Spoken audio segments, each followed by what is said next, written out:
Chapter 1. Silence reigned over the ever-free forest. Ponyville's forbidding neighbor usually held a raucous evening court, the bass rumbles of the manticorns punctuated by the high-pitched squeaking of the local parasite clouds. Tonight, however, was quite different. Tonight, the cockatrice slept easy, its head tucked under a wing. Tonight, the Ursa Minor slumbered peacefully, despite the colossal snoring of its mother. Tonight, even the normally unshakable Zecora unbolted her door and raised her gaze to the stars, dreaming of another time and place. Tonight was peaceful. Deep within the silken canopy of the undergrowth, one could find a ruined castle, nestled against the cliffside, all but worn away by the constant ebb and flow of the wind and the wilds. Known as the resting place of the fabled elements of harmony, this castle was the ancient home of the Solar Sisters, the rulers of the realm themselves. Tonight, that castle would bear witness to something most would consider a miracle. A sleepy parasite, surprisingly unaccompanied by the usual chatting crowds of relatives, fluttered through a broken window into its temporary abode. To the simple creature, this place was not a relic of times past, nor a sacred resting place. It was merely a home. The small critter bobbed through empty corridors, slipped through a crack in the crumbling masonry, and found itself in what could only be described as the main chamber.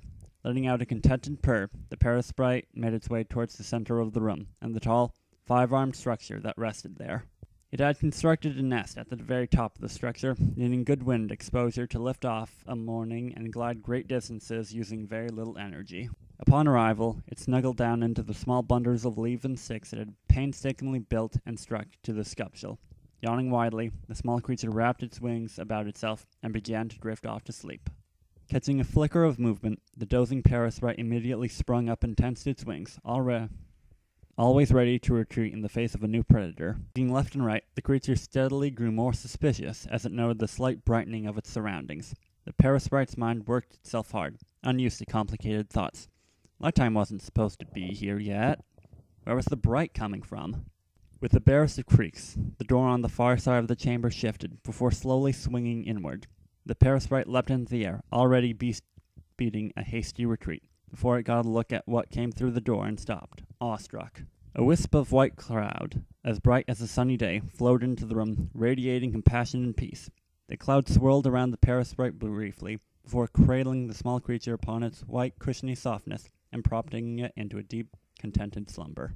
In the light of the full moon, the little nimbus deposited the parasite on a high wall, leaving the creature to its rest. From within the cloud came a mellifluous baritone chuckle, bouncing off the walls of the castle.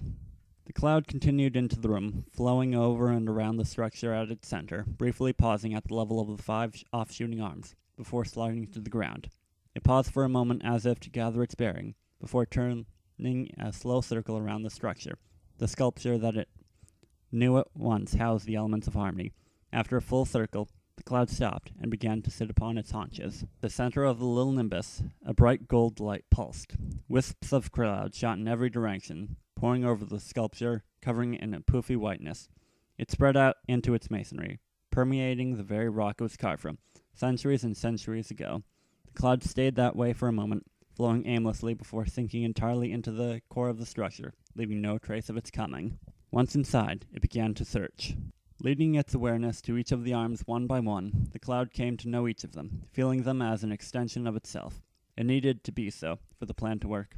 After some time, once it was content with the level of awareness within the structure, it focused its attention upon the main protrusion at the end of each arm, where the magic was strongest, where the sympathy was focused. Sympathy was an ancient magical law, one that only the most powerful and learned of ponies would still study, compared to it being common knowledge back in the cloud's day. The little nimbus felt a touch of nostalgia at the recollection. Whenever some pony handled an item, they left a part of their own unique magical aura or vibration upon it. With enough skill and practice, it was capable to gain an almost complete understanding of some pony through only the use of sympathy reading.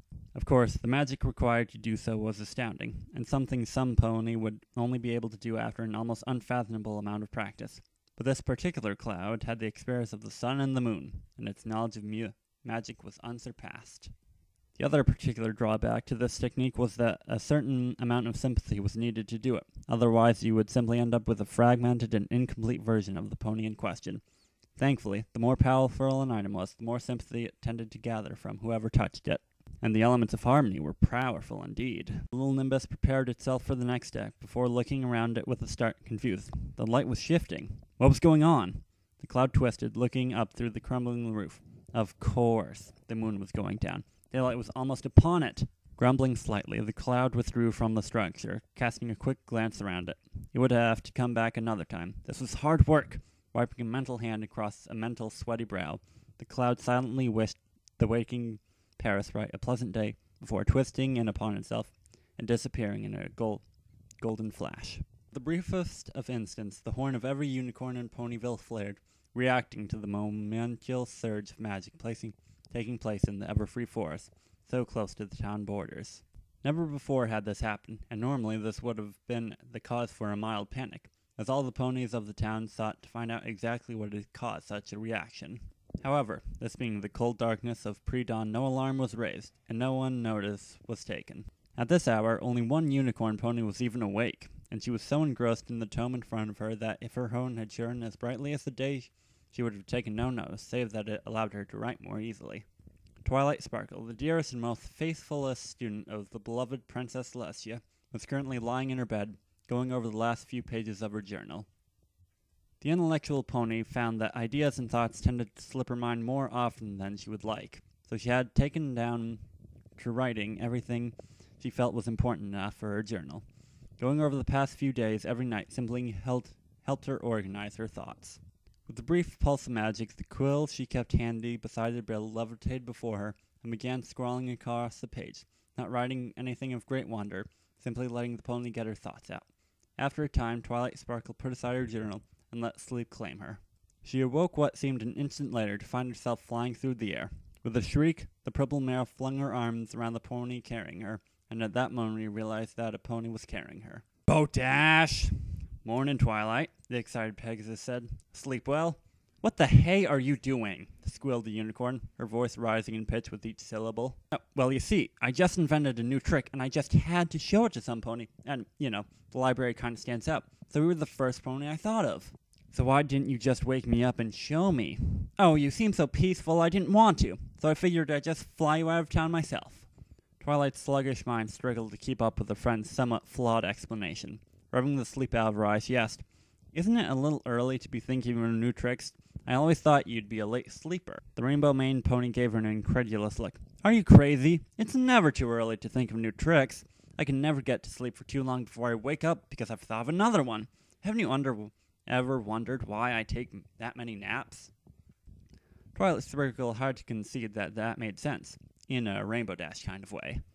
"Please tell me you're going to put me down on the ground before you show me."